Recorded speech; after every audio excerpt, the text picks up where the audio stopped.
Berita baik yang ku bawa dari Bapa-Ku di surga. Berita baik hari ini. Salam saudaraku yang dikasihi Tuhan, pada malam hari ini kita berjumpa kembali dalam seri kebenaran kabar baik dengan satu tema bertanggung jawab untuk menggunakan karunia-karunia rohani. Bacaan kita diambil dari Roma 12 pasal yang ke-12 ayat yang ke-4 sampai dengan yang ke-13. Sebab sama seperti pada satu tubuh kita mempunyai banyak anggota, tetapi tidak semua anggota itu mempunyai tugas yang sama. Demikian juga kita, walaupun banyak adalah satu tubuh di dalam Kristus, tetapi kita masing-masing adalah anggota yang seorang terhadap yang lain. Demikianlah kita mempunyai karunia yang berlain-lainan, menurut kasih karunia yang dianugerahkan kepada kita. Jika karunia itu adalah untuk bernubuat, baiklah kita melakukannya sesuai dengan iman kita. Jika karunia untuk melayani, baiklah kita melayani. Jika karunia untuk mengajar, baiklah kita mengajar. Jika karunia untuk menasihati, baiklah kita menasihati. Siapa yang membagi-bagikan sesuatu, hendaklah ia melakukannya dengan hati yang ikhlas.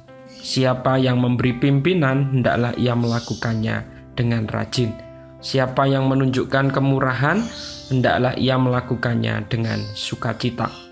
Hendaklah kasih itu jangan pura-pura. Jauhilah yang jahat dan lakukanlah yang baik. Hendaklah kamu saling mengasihi sebagai saudara dan saling mendahului dalam memberi hormat.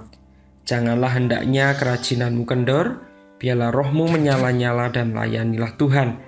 Bersukacitalah dalam pengharapan, sabarlah dalam kesesakan dan bertekunlah dalam doa.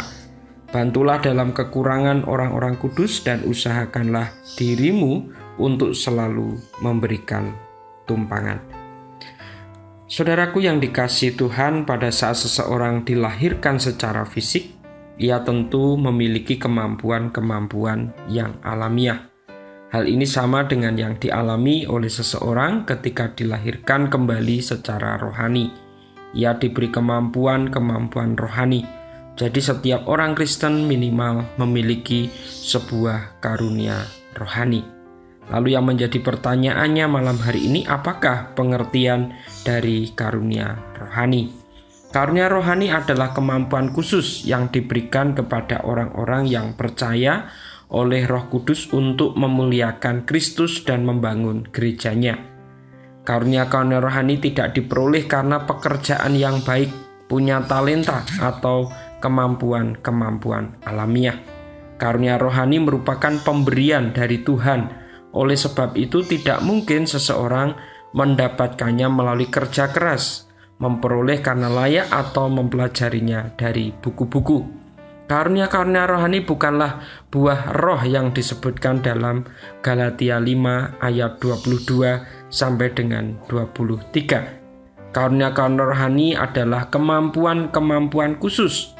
Semua manusia dilahirkan dengan talenta atau kemampuan alami yang berbeda-beda. Ada yang dapat menyanyi, memainkan sebuah alat musik, ada yang pandai melukis, gambar yang indah, atau mengukir bentuk-bentuk dari kayu. Tuhan memberikan kemampuan-kemampuan ini, tetapi itu bukanlah karunia rohani. Walaupun demikian, ketika kemampuan alami ini dipersembahkan kepada Tuhan untuk kepentingannya Tuhan, kemampuan itu dapat menjadi suatu cara untuk mengekspresikan sebuah karunia rohani. Karunia-karunia rohani ini diberikan kepada orang-orang ketika percaya dan menerima Kristus sebagai juru selamat pribadi. Ini merupakan pekerjaan Roh Kudus. Tetapi manusia duniawi tidak menerima apa yang berasal dari Roh Allah, karena hal itu baginya adalah suatu kebodohan, dan ia tidak dapat memahaminya, sebab hal itu hanya dapat dinilai secara rohani. Tuhan memutuskan karunia mana yang akan diberikan kepada setiap orang percaya. Saat kita menerima Kristus sebagai Juru Selamat dan Tuhan, kita diberikan Roh Kudus. Pada saat yang sama kita diberi paling sedikit satu karunia rohani yang digunakan oleh Roh Kudus. Dan Tuhan mau melalui karunia itu kita bisa saling melayani seorang akan yang lain. Sehingga dengan semuanya itu saudara dan saya menjadi pengurus yang baik dari kasih karunia Allah. Jadi karunia rohani adalah untuk memuliakan Kristus dan membangun gerejanya. Karunia-karunia rohani harus digunakan untuk pelayanan di dunia ini.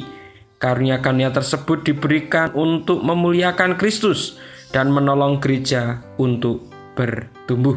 Jadi itulah saudara-saudaraku yang dikasihi Tuhan, pengertian dari karunia rohani. Kiranya menjadi berkat buat kita sekalian, dan besok kita akan melanjutkan fungsi dari karunia-karunia rohani. Selamat malam, selamat beraktivitas, selamat berstay at home. Tuhan Yesus memberkati.